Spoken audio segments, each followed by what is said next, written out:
Hello guys! Guys, napanood nyo na ba yung babae na tumiwalag sa religion niya? Nakot niya yung attention ko kasi I find it very alarming. Disturbing siya sa mga nakakapanood. Kasi may nabanggit siya doon na nung mga times daw na naging busy siya, na wala na siyang time para mag-attend sa mga pagpupulong, na-realize daw niya na yung mga ipinagbabawal ng religion na yon ay okay lang naman daw palang gawin. Sinabi niya na okay lang naman palang enjoyin yung buhay. Okay lang naman daw na hindi natin palaging isipin kung nakakasiya ba kay Lord yung ginagawa natin. Okay lang naman daw na basahin kung anong gusto mong basahing libro. Okay lang naman daw na panoodin yung mga gusto nating panoodin. Okay lang naman daw na pakinggan yung mga music na gusto nating pakinggan. Pero alam niyo ba, sa Proverbs 4:23, above all else, guard your heart, for everything you do flows from it. Kasi nga yung ating katawan ay sinful, makamundo, makasanlibutan.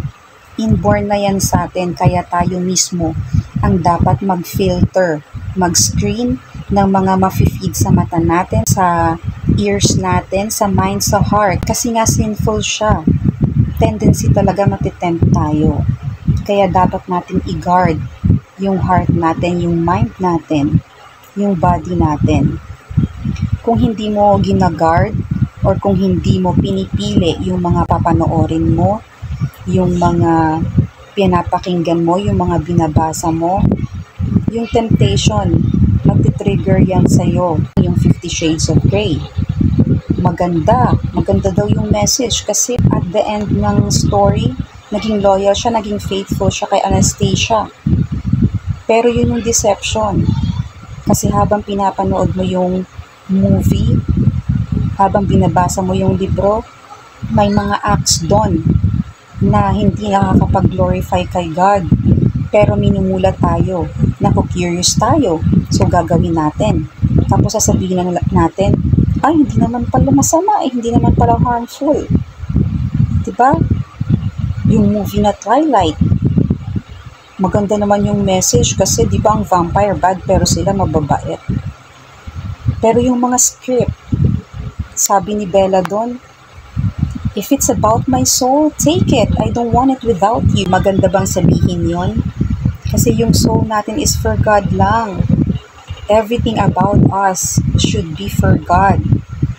Hindi para sa tao, hindi para sa vampire. Pero dahil maganda yung takbo ng kwento, yung naging katapusan niya, iisipin natin okay lang naman pala. Yung sa mga music, magaganda yung melody, ang gagaling ng mga kumanta, mga sikat. Pero yung mga words, yung lyrics, may mga FUCK, SHIT, GODDAMN. Tapos sasabihin natin, okay lang naman kantahin kasi lyrics lang naman yun, hindi ko naman minimin. And yan din yung deception. Kasi nagiging common sa pandinig natin. Nagiging normal na, so nagiging okay lang sabihin. Diba? Yan ang ginagawa ni Satan. Nino-normalize niya yung mga pangit na gawain na hindi nakakapag-glorify kay God para maging common sa atin. Maging okay lang. So ikaw, isipin mo, OA ba yung mga Christians na pati ba naman movie, pati ba naman books, pati ba naman music, bawal? Ikaw sa sarili mo, i-assess mo kung okay lang ba talaga yun. And sana maging honest ka sa assessment mo. God bless you. God bless us po.